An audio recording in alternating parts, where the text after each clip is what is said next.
अगर उपहार में आप कुछ कागज, कॉपी, कलम, कुछ ज़रूरत के विषय देते हैं तो ठीक है। अगर कुछ ऐसे विषय दे रहे हैं जो महंगे हैं, जो लग्जरी हैं, तो मेरे हिसाब से बंद होने चाहिए। हम एक पत्र भी लिखते हैं अध्यक्ष महोदय को, पहले हम आकलन करते हैं क्या क्या मिला है, और हम कहेंगे कि इस तरह की महंगी चीज़ों, चूँकि विधायक ऐसे भी संपन्न लोग होते हैं, इन्हें इतनी महंगी चीज़ों का मैंने देने की आवश्यकता नहीं है। जिस समय झारखंड राज्य अलग गठन किया गया था, उस समय प्रति व्यक्ति आय के हिसाब से हम लोग 26वें नंबर पर थे, और आज 25 साल के बाद भी हम लोग 26वें नंबर पर हैं। तो ऐसे में हमें मूल्यांकन करने की आवश्यकता है।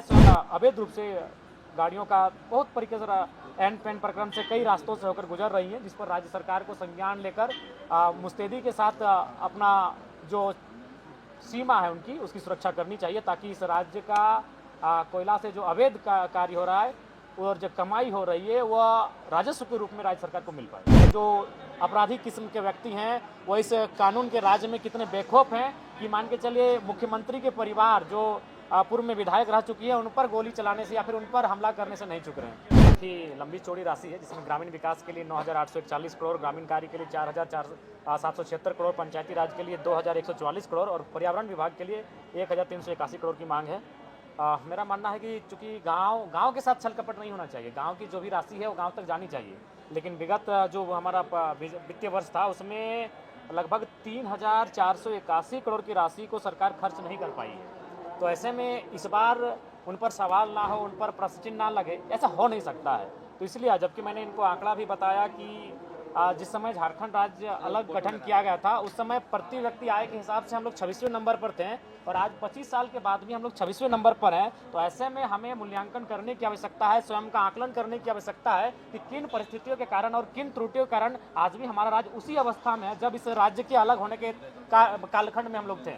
तो इसलिए मेरा मानना है कि बजट निसंदेह शब्दों में, अंकों में बहुत ही सुनहरा है, लाजवाब है, लेकिन बजट की सार्थकता उसी दिन होगी जब ये 100% खर्च के काम आएगा। और कहिए आपका अगला सवाल क्या है?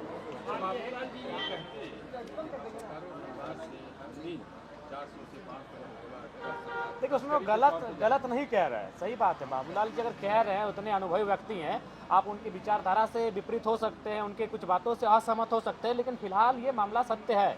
अभी मान के चलिए चूँकि सीजन है, चूँकि अगर आप कोयला को समझते हैं तो आपको जानना होगा कि जैसे बारिश का टाइम आएगा वो सीजन ऑफ हो जाएगा, तो अभी सीजन पिक पर है, तो लिहाजा निसंदेह वो आंकड़ा कम ही बता रहे हैं, 400-500 कह रहे हैं, हमें लगता है ज़्यादा की संख्या में। मेरा ऑब्जर्वेशन कहता है कि कम से कम 700-800 की संख्या में प्रतिदिन अवैध रूप से गाड़ियों का बहुत तरीके से एंड पेन प्रक्रम से कई रास्तों से होकर गुजर रही हैं, जिस पर राज्य सरकार को संज्ञान लेकर मुस्तैदी के साथ अपना जो सीमा है उनकी, उसकी सुरक्षा करनी चाहिए, ताकि इस राज्य का कोयला से जो अवैध कार्य हो रहा है और जो कमाई हो रही है वह राजस्व के रूप में राज्य सरकार को मिल पाए। सबसे पहले मैं इस घटना की भर्त्सना करता हूं। मैं सीता सोरेन जी की स्वास्थ्य अगर ठीक ठाक हो ये मैं कामना करता हूं, और कोशिश भी की गई है तो कहीं ना कहीं प्रशासन को, पुलिस को एक चैलेंज दे रही है, और लगातार जब से सदन का आरंभ हुआ है तब से जितने भी माननीय सदस्य हैं, चाहे वो सत्ता पक्ष के हैं, विपक्ष के हैं, वो लगातार जो कार्यपालिका है उसकी कार्य प्रणाली पर सवाल खड़ी करती आई है, और उसका एक जीता जागता उदाहरण आज आपको मिल चुका है कि जो आपराधिक किस्म के व्यक्ति हैं वो इस कानून के राज्य में कितने बेखौफ हैं कि मान के चलिए मुख्यमंत्री के परिवार जो पूर्व में विधायक रह चुकी है, उन पर गोली चलाने से या फिर उन पर हमला करने से नहीं चुक रहे हैं। अच्छा जयराम जी, बजट सत्र में एक परंपरा है कि माननीयों को विभाग से गिफ्ट दिया जाता है, क्योंकि आप एक अलग तरह की राजनीति कर रहे हैं, तो आपका क्या कहना है इस पर? देखिए मेरा कहना है कि बिल्कुल ये उपहार की जो परंपरा है ये बंद होनी चाहिए, उपहार देने की परंपरा बंद होनी चाहिए। अगर उपहार में आप कुछ कागज, कॉपी, कलम, कुछ ज़रूरत के विषय देते हैं तो ठीक है। अगर कुछ ऐसे विषय दे रहे हैं जो महंगे हैं, जो लग्जरी हैं, तो मेरे हिसाब से बंद होने चाहिए। आप स्वीकार रहे कि नहीं? देखिए हमें अभी तक कोई गिफ्ट नहीं मिला है, और अगर मिलता भी है तो मेरा हृदय बहुत विशाल है। जैसे कल हमको 6 गो डायरी मिला था, हम अपने दोनों अंगरक्षक को दे दिए, अपने ड्राइवर को दे दिए कि भैया मिल बांट के रख लो। क्या सर? 18,000 क्या है? ओवन, माइक्रोवेव ओवन क्या होता है? खाना गर्म बिजली से जो ये तो हम पहली बार सुन रहे हैं। अभी तो मिलवे ना किया है।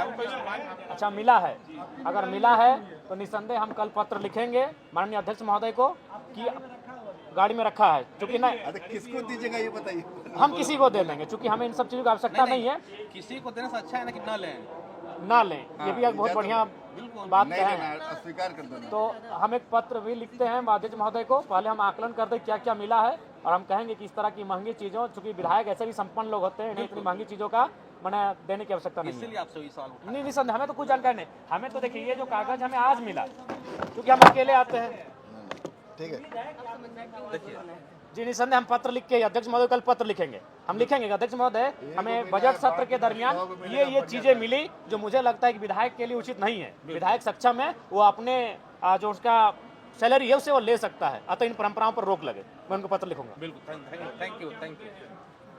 देखिए, आज जो मुद्दे थे उन मुद्दों को मैंने रखा। मैंने जादूगोड़ा का जो यूरेनियम का मामला है उस मुद्दे को भी रखा, क्योंकि आज जलवायु परिवर्तन पे भी चर्चा हो रही थी।